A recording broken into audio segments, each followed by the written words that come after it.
तो आप देखो वेदांत हमें क्यों सुनना है ना। एक तो जैसे हम मनुष्य जीवन में हैं, है ना। मनुष्य जीवन का क्या उद्देश्य है? मनुष्य जीवन का कोई उद्देश्य होगा? देखो, जीवन का कोई भी उद्देश्य नहीं है, जीवन बस है, ठीक है। लेकिन मनुष्य जीवन का एक उद्देश्य है। मनुष्य जीवन का क्या उद्देश्य है? अब मनुष्य जीवन में 4 पुरुषार्थ बताया गया: धर्म, अर्थ, काम और मोक्ष। ये 4 पुरुषार्थ मनुष्य जीवन के लिए निर्धारित किए गए, ठीक है। पशु पक्षी जीवन के लिए कोई पुरुषार्थ है नहीं है, तो उनके जीवन का कोई उद्देश्य भी नहीं है। आप किसी पशु से पूछो कि आपके जीवन का क्या उद्देश्य है, तो कुछ नहीं, उनको बस अपना जी लिया, खा लिया, पी लिया, बच्चे पैदा किया, मर गए, है ना। अब अगर थोड़ा देखो तो कोई उनका वैसा उद्देश्य नहीं है, लेकिन एक उद्देश्य हो सकता है कि वो कैसे मनुष्य शरीर में आ जाए। ऐसा उनको पता नहीं है कि हमारा कोई उद्देश्य है ना। वो तो अपने कर्म का भोग रहे हैं। पशु योनि भोग योनि है, वो अपने कर्म का भोग रहे हैं। लेकिन उनका अगर कोई उद्देश्य होता तो एक ये उद्देश्य होता कि मैं मनुष्य शरीर में आ जाऊं, क्योंकि मनुष्य शरीर में आते ही आपके 4 पुरुषार्थ पूरे हो सकते हैं। पशु शरीर में पूरे नहीं होंगे, है ना। तो अगर पशु योनि की पूछो कि कोई उद्देश्य हो सकता है तो वो बता नहीं पाएंगे। लेकिन अगर आप सोचो तो यही बता सकते हो कि वो किसी तरह से मनुष्य योनि में आ जाए।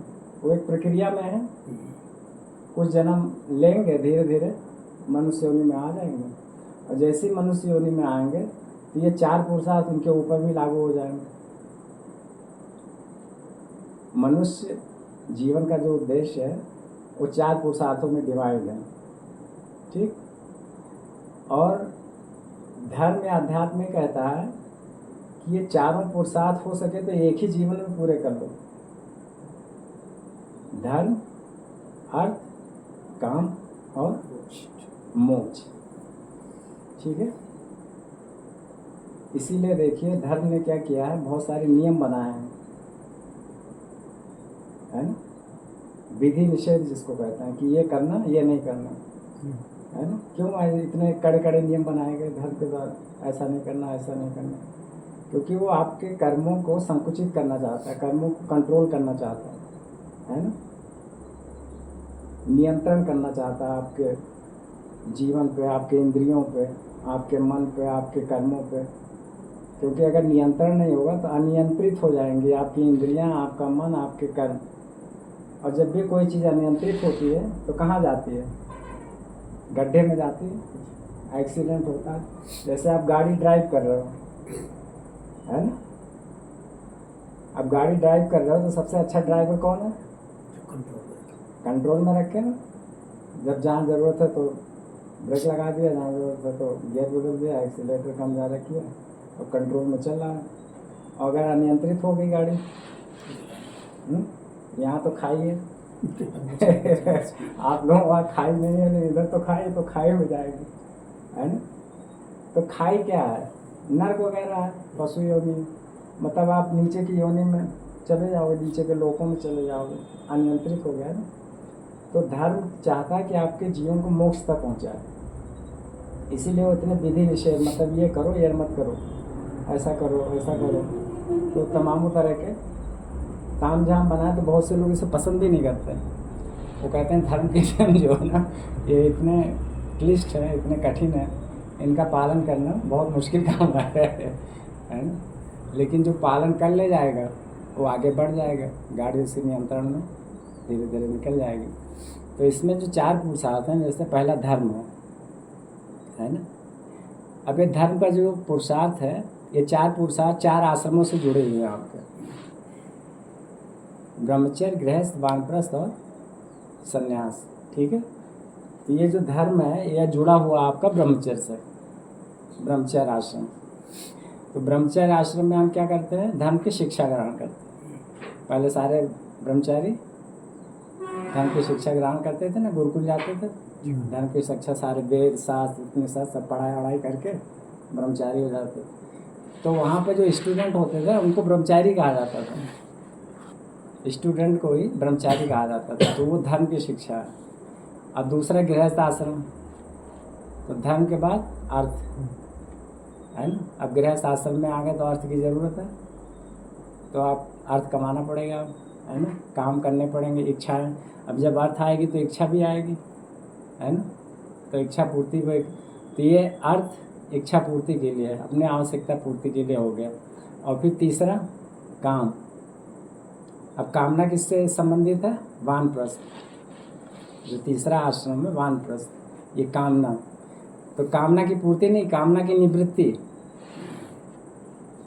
वानप्रस्थ आश्रम संबंधित है तीसरे से, कामना की निवृत्ति। ये तीसरा पुरुषार्थ है, क्योंकि आप धीरे धीरे निवृत्त हो रहे हो, मोक्ष की तरफ बढ़ रहे हो ना। तो जब कामना की पूर्ति आपको कहाँ करनी है? गृहस्थ में, जहाँ पे आपने अर्थ कमाया, अर्थ कमा के कामना की पूर्ति कर दो, ठीक है। और जैसे वानप्रस्थ में पहुँचे तो वहाँ पे क्या हो गया? तीसरा काम, काम की निवृत्ति है। कई लोग इसको बताते हैं काम की पूर्ति। काम की पूर्ति नहीं, काम की निवृत्ति, क्योंकि अगला स्टेप मोक्ष है। मोक्ष का मतलब संन्यास है ना। मतलब आप कामना पे नियंत्रण कर लो, कामना पे नियंत्रण कर दो, तो एक हो गया आपका तीसरा पुरुषार्थ काम। और चौथा संन्यास यानी मोक्ष। जो मोक्ष है ये चौथा आश्रम संन्यास से जुड़ा हुआ है। यानी अब आप मृत हो जाओ। संन्यास का क्या अर्थ है? संन्यास का अर्थ है कि मृत हो जाना पुराने जीवन से। इसीलिए आप देखो, जो भी लोग संन्यास लेते हैं ना, उनका नाम बदल दिया जाता है। जो पहले जाति वगैरह थी वो ख़त्म हो जाती है ना। उनका पहनावा बदल जाता है, उनका लुक बदल जाता है, चेहरा बदल जाता है, ऐसा लगता है नया जन्म हो गया।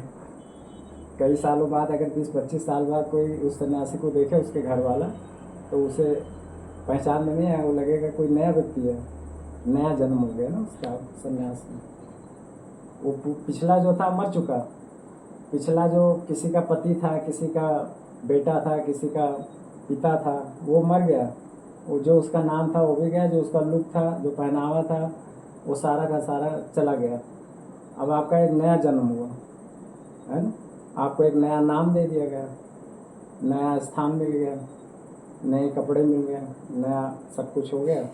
अब आपकी पहचान नहीं होगी, है ना। तो पिछला ख़त्म हो गया। तो ऐसे कई बार मुझे भी फील होता है ना, कि जैसे एक बार मैं अपने घर गया संन्यास के बाद, कई सालों बाद गया, तो अब वहाँ पे मुझे ऐसा ना लगे कि मेरा घर है। मुझे लगे जैसे मैं किसी और के घर आया हूँ। सब बदला बदला सा लगे। मतलब नए नए लड़के पैदा हो गए, पहचान में नहीं आ रहे। कई सालों बाद जाओ तो सारा बदल जाता है ना, पूरा गांव बदल गया, पूरे रहने वाले लोग बदल गए। तो वो लगता है जैसे कई बार वो दिखाते हैं ना किसी बच्चे का पूर्व जन्म, है ना, फिल्मों में, यूट्यूब वगैरह में दिखाते हैं पूर्व जन्म में। तो अपने पिछले जन्म के बारे में बताता कि मैं वहाँ पैदा हुआ था उस गाँव में। तो उसके ये वाले माँ बाप लेके जाते हैं, तो वो वहाँ देख के पहचान लेता है, ये मेरा घर था, यहाँ पे मैं सोता था, ये मेरी पत्नी थी, ये मेरा बेटा था। पूर्व जन्म का पहचान लेता है ना। तो ऐसे सन्यासी का हो जाता है, ये पहले मेरा घर था, मैं यहाँ रहता था, ये ऐसी थी, वो मेरा बेटा था, ये। तो ऐसा मतलब ऐसा नहीं लगेगा कि मैं वही हूँ। अब आप पूरी तरह से बदल गए, है ना, नया जन्म हो गया अब आपका। तो संन्यास का मतलब है मृत हो जाना, पूर्व से मृत हो जाना। अब पूर्व में दो चीज़ें आ गई। एक तो आपकी सोशल चीज़ें हो गई, सोशल जैसे आपका परिवार है, समाज है, जाति है, जो आप नौकरी वोकरी करते थे वो है ना।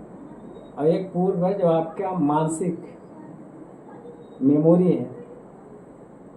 पूर्व में जो आपके वो सब धारणा, मेमोरी पहले की जो आपके अंदर भरी हुई है ना, वो सब भी साफ हो जाए। अब वो कैसे साफ होगी? साधना से। और साधना से केवल इसी जन्म की पूर्व की नहीं साफ होगी, पिछले कई जन्मों की पूर्व की साफ हो जाएगी।